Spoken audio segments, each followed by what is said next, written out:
Hi, everybody. My name is Wendy Romney, and today I'm presenting on a poster that we presented for the stroke section, stroke special interest group, titled High Intensity Gait Training Once Per Week, Improved Gait for an Individual 1 year post-stroke. So as we know, high intensity gait training is walking at intensities at 70 to 85 as a heart rate max between 70 and 85%. And it includes walking over ground on treadmills or on the stairs. What it does is it's been proven to show to improve speed, balance, distance walked, and endurance. So during the summer, we have run a pro bono stroke and aphasia clinic here at Sacred Heart University, and we incorporated into the neuroelective course a high intensity gait training for patients who were interested and received medical and clearance to participate in the high intensity gait training. So over the course of the summer, we saw approximately 20 patients, and 15 or so had consented to participate, and we had and received medical clearance, and we had one really exceptional patient that we're going to be talking about here today.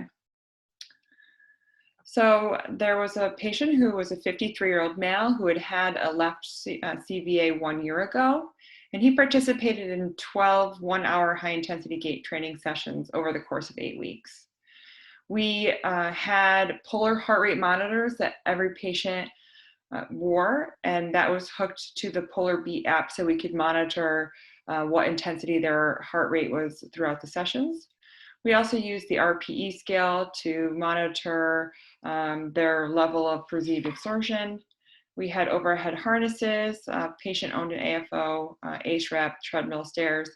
In addition, we had weights and bean bags and other balance equipment to work on for balance exercises with the patient at higher intensities.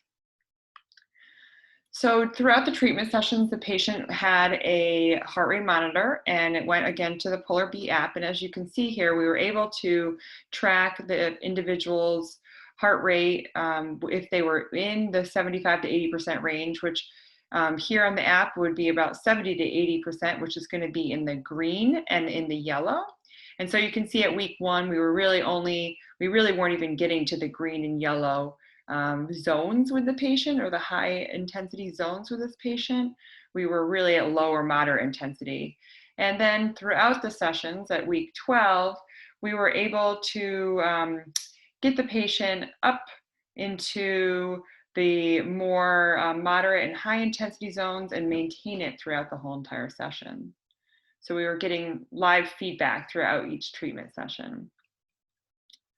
Here's an example of walking on the treadmill with a weight to help with swing limb clearance. And in addition, we were walking over bean bags that were being thrown on the treadmill. The harness was just there to protect against a fall and was not providing any body weight support. So for the outcomes, we were looking at if the patient was able to achieve moderate or high intensities throughout his time in the 1 hour therapy session. So at baseline, we really were around 10 minutes, 11 minutes of either moderate or high intensity, and much more moderate intensity than high intensity. We're about at 1 minute in the high intensity zone. At the midpoint, where about visit 6, we were able to get between about 20 minutes in the moderate intensity zone and about 15 minutes in the high intensity zone. And then at the end, the visit 12, we were able to get about the same. We were in around 34 minutes of the moderate and high intensity zone of a 60-minute treatment session, which part of the 60-minute treatment session included putting on the harness and the other equipment that would be needed, the heart rate monitor that would be needed to monitor him throughout the session. So in addition to measuring how much time he was in the moderate and high intensity zones, we also completed some of the Super 6 outcome measures, including the Berg Balance Scale, the FGA, the 5-time sit to stand, the 10-meter walk test, and the 6-minute walk test. And as you can see here, there were improvements in all of the outcome measures. And for the Berg, the 5-time sit to stand, the 10-meter walk test, and the 6-minute walk test, we were able to achieve the MDCs or the MCIDs for all of them. Unfortunately, we did not achieve that for the functional gait assessment, but we were trending upward with the patient throughout the 12 visits. So what we found is that the individual had a chronic stroke and he demonstrated improvements with 1 or 2 visits per week, which was less than what the recommended high intensity gait training parameters are frequency right now. Its goal is around 3 to 4 visits a week. And so with a chronic stroke, we were able to see improvements in gait speed, endurance, and balance with just 1 visit a week over 12 weeks. And we are reflecting back at that, me and my students have been reflecting back on that. And we think maybe that part of it could be that the patient's motivation and the use of a home exercise program really helped support his improvements.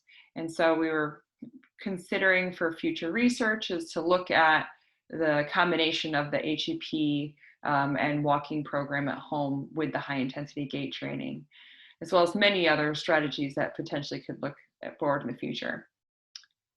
So thank you for inviting me to come and talk about my poster and the small project that we did at the Pro Bono Stroke Clinic that we had as part of the interprofessional experience and my stroke neuro elective at Sacred Heart University. If you have any questions, I'd be happy to talk more about our experiences this summer. Thank you.